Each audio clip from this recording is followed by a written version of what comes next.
Everybody, welcome to Seattle Refined in our TGIF edition. I'm Guard Swanson. Coming up on the show, the pick is in. The Seahawks do some wheeling and dealing on day one of the NFL draft and shock a lot of their fans with their pick. Then it could be the biggest box office smash of the year, but is it worth your money? We'll have our refined review of Avengers Infinity War coming up. Plus, a little Prince. There's a new addition to the royal family, and we finally know the little guy's name. And Man vs. Wild, a rogue goose lays the smackdown on an unsuspecting high school golfer. It's a great video. You got to see it. It's coming up. It is Friday, and that means, as always, we get things started with hot topics. And, of course, we got some star power right here. Joining us is Seth Wayne. He's so and kind. Molly Yeah, Shim. right? Overstating it a little bit. Yeah, just a touch. Molly, you got to give me, this is the first time on the show. It is. First time with Hot Topics. There you go. And Seth, you've been on the show A countless couple times. Yeah, exactly. All right, I'm Good to see following you. your lead All then. right, sounds good. Okay. And this might be tough because I know you guys are sports fans, but we got the NFL draft, of course, as expected. The Hawks traded down in their first round, and they selected a guy by the name of Rashad Penny. He's right here, a running back out of my alma mater. He's an Aztec, San Diego State University. Molly, do you know much about this guy? Do you know much about the Seahawks? I know you love the Hawks. Yeah, of course, love the Hawks.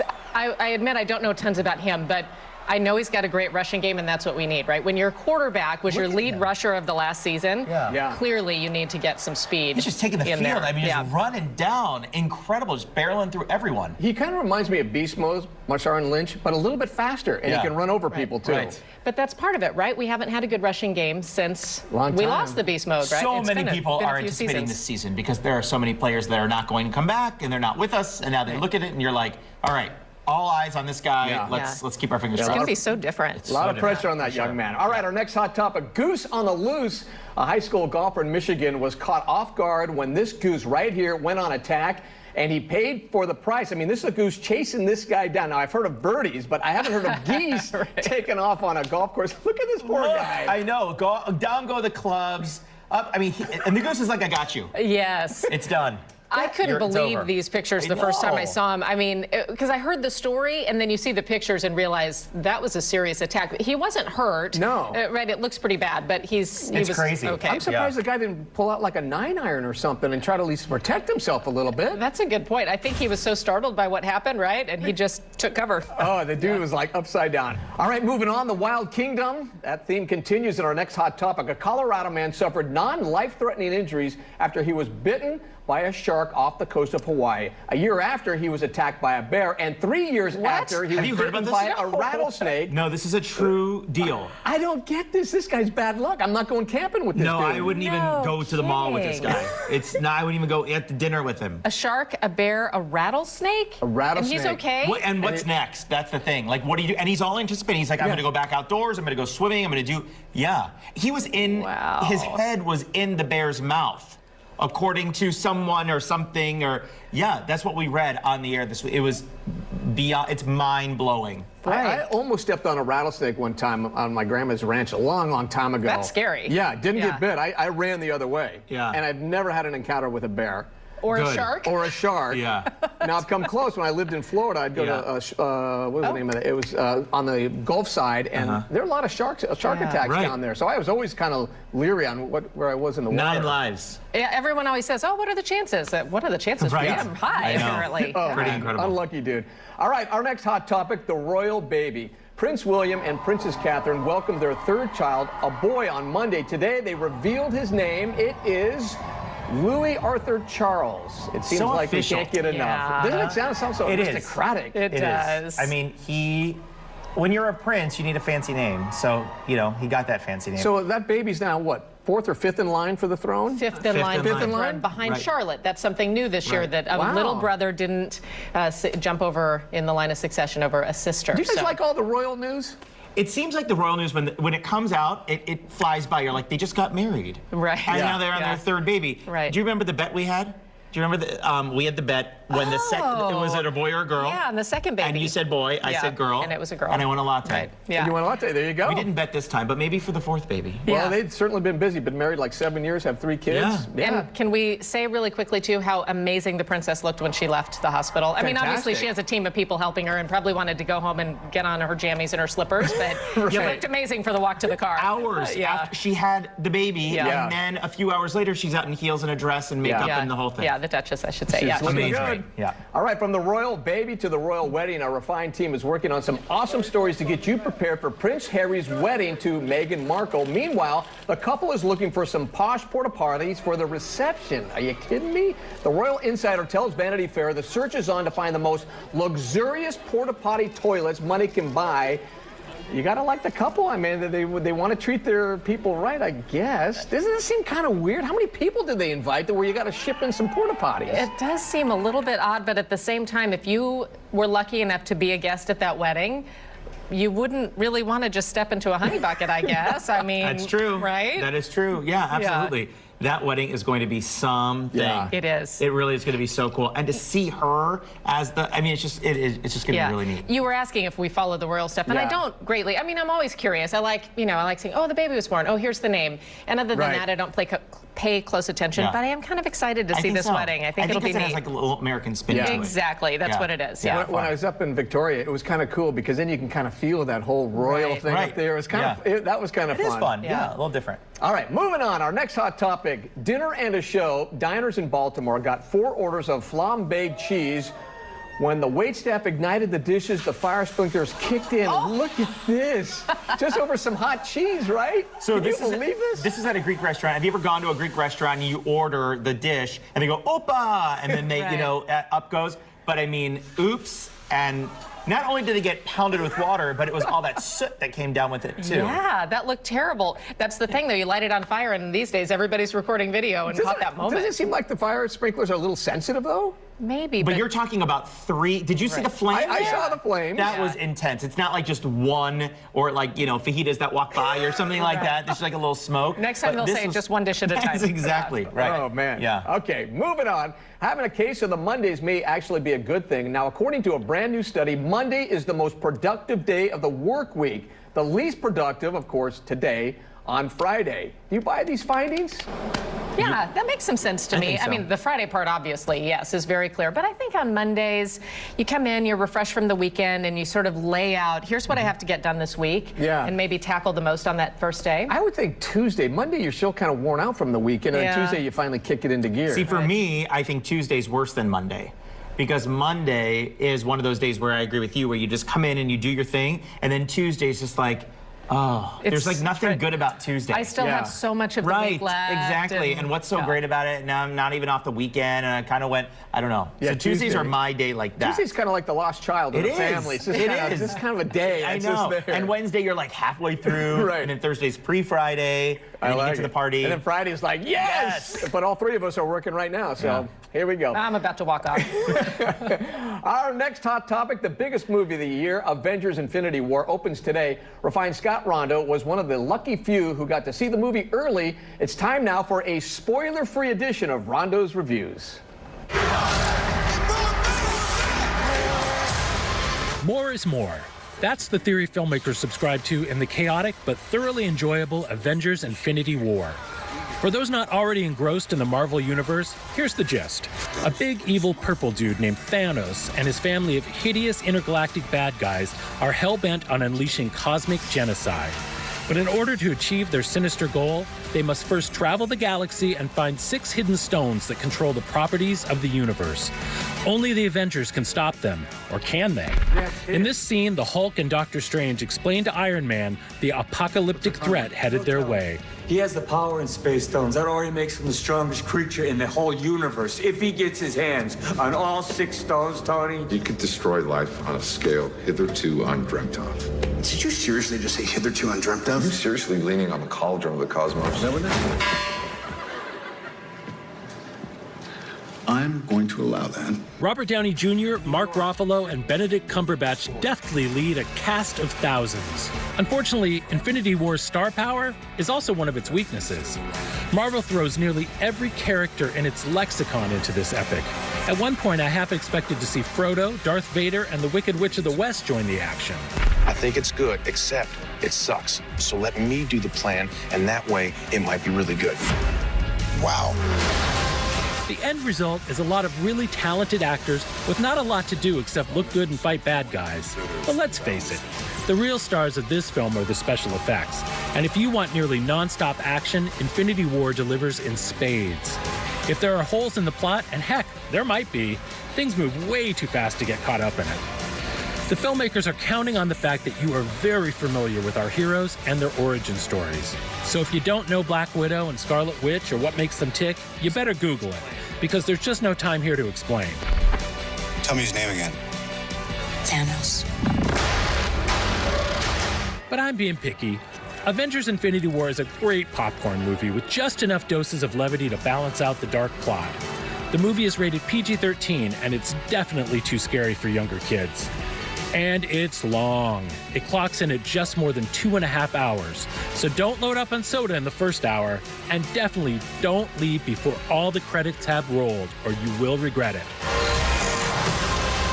I give this one 3.5 Thor hammers. Scott Rondo, Seattle Refined. That's not bad. 3.5 out of 5? Yeah, that's good. 2.5 hours. That's long. Yeah, It's the that's who's long who these of days. everyone is in that movie. Right. You guys It's like that kind of incredible. stuff? I mean, it's one of those fascinating things. Covering the Mopop opening last week really was incredible. I was not really into comics and I really don't know it, but then seeing all the comic books come to life, especially Marvel, and seeing that, and they started their tour here, kicking everything off, was unbelievable. So kind of seeing it come to life in the movies would be interesting to see. Yeah, I've seen maybe half of them, right? So to Scott's point of not knowing the backstory of all the characters, I would be stepping in not knowing some of it, but I still bet it would be pretty fun. Yeah, special effects all and that just all technology of they those. put in it. Yeah, that'll be cool. Yeah. All right, Molly, you sit tight. Seth, have a great weekend. Yeah, you too. All right, Seattle Refined is just getting started. Coming up, Refined's Disney adventure ends on a high note. The culinary team at Disneyland Resort whips up some special dishes in celebration of Pixar Fest. We'll taste them coming up next.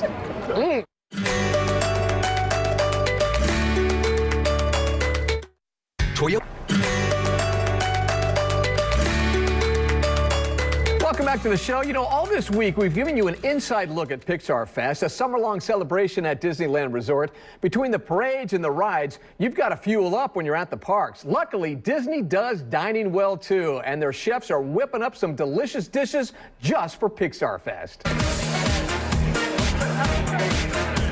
Pixar Fest at Disneyland Resort is action-packed. From morning to night, there's so much to see and do. The Pixar Play Parade, Paint the Night, Together Forever, and of course, the rides. It's enough to work up an appetite. That's where the culinary team at Disneyland Resort comes in. Hey, I'm here with Chef Kane, and this is the Taste of Pixar Fest. Chef, nice to be with you today. Thanks for coming. It's a pleasure. Whether it's sweet or savory, Chef Kane and his crew have cooked up an array of Pixar-inspired dishes aimed at delighting all the senses. So some of my favorites, if I may, we'll jump right in, is Monsters, Inc., of course, right? Yeah, We have absolutely. Mike Wazowski and Sully over here, and they're throwing out the noodles. We've got color-changing noodles. Wait, run that by me. The noodles actually change? They will change color before your eyes. This is not a magic show. It is a magic show. Oh, it is? That's what we do here. All right, show me how it works. Go ahead and squeeze that lime on those noodles. Now, does this lime, is it tart? I gotta try this time. A little bit. Wow, pour a little dressing on there. And it's gonna change color? That's the idea. Here we go. Oh, look at it. Give it a little stir. A little stir, okay. You see, they start to actually change pink. Oh, it's kind of a bluish purple. Now they're going pink. Exactly. So, if you've seen the film Randall, color changing. Yeah. Monster, right. So. And then how do these taste? You tell me. And what am I supposed to taste here? So obviously Asian flavors here. We've got Thai basil, a little mint, the fresh cucumber and carrots. Very tasty. Oh man, that's fantastic. It's quite the spread. Cake pops and caramel apples from Finding Nemo. Eclairs and lemon churros from Up. Right here in the middle, Toy Story, one of my favorites, my kids' favorites, of course. We've got the macaroons. The macaroons. Now, did you make these, Chef? No, the aliens did. The aliens made them. So these are available at Alien Pizza Planet. So they brought them to Tomorrowland, and they took over the whole restaurant. There's nothing like doing a spread like this. People love this stuff, awesome. don't they? So much fun. All right, so I'm going to try. Can I try this? Please do, please do. All right, now you got to tell me. It's not going to change color, is it? It might change your teeth a little purple. All right, here we go. Oh, it's good. There we go. Sweet. So I went from that little Asian fusion to the monster. Definitely a big change. Oh, I love that. Of course, the aliens are also cooking up a killer pie. a hybrid of two of their favorite foods, cheeseburger pizza, and some delicious pesto pasta with peas and bacon, because everything is better with bacon. You guys have thought of everything here. We try. What's your favorite, real quick? The ratatouille, of course. Oh, look at that right there. Movie Ratatouille. Look at that big old shrimp. We've got Remy there as well. You're having fun, aren't you? Oh, this is so much fun. All right, can I give you a bite on this end? No, no thanks. Oh, come on, one bite. All right.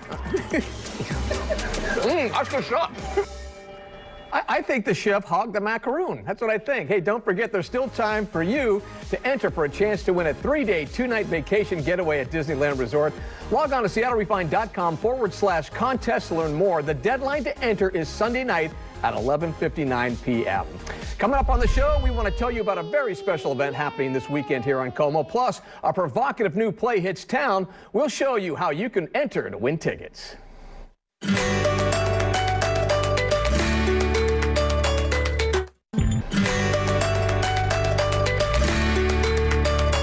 Welcome back to the show. I'm Gard Swanson. Mother's Day is still a few weeks away, but here on Refined, we think every day is a great day to salute moms and the hard work they do. That's why Como is airing a special event tomorrow night. It's called Stories from the Heart, a Mother's Day tribute benefiting Seattle Children's Hospital. Como's Molly Shen is back with us. Thanks for sticking around, because I know this is such a big deal for you, isn't it? Yeah, it is. Anything we can do to support the work at Seattle Children's. And one of the inspirational stories you'll see tomorrow night is about a little girl named Reagan and her determined and loving mother who wouldn't give up. So when I first met Reagan, she was end-stage renal disease, meaning that her kidneys didn't function. So she basically had to be on a machine to try to compensate for the function of her kidneys.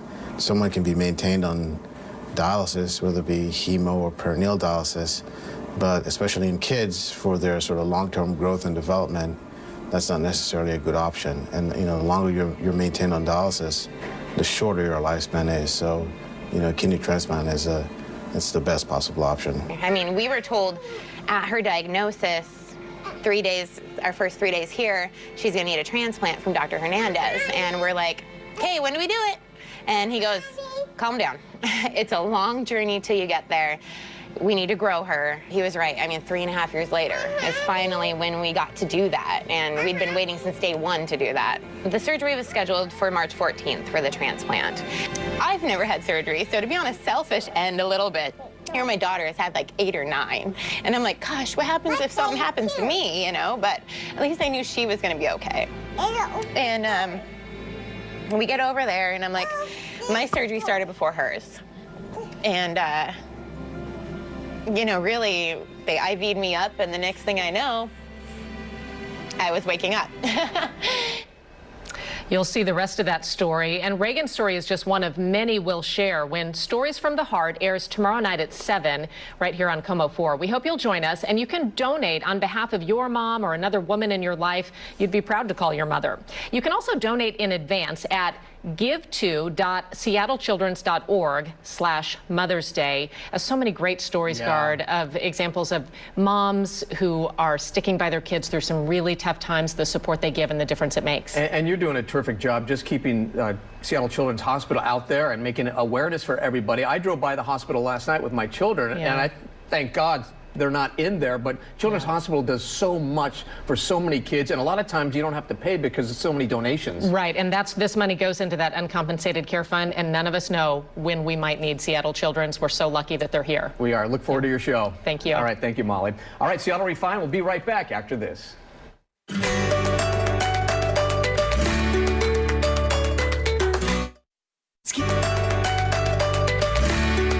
The Seattle Rep's newest production, Familiar, opens tonight, and Refined is giving you a chance to win tickets to the show.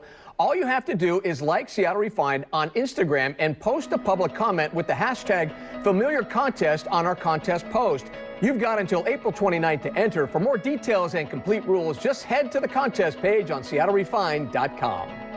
All right, we're about finished with this episode of Seattle Refined. As we end the show, here are some of our favorite photos and moments of the week. Have a great Friday and a great weekend, everybody.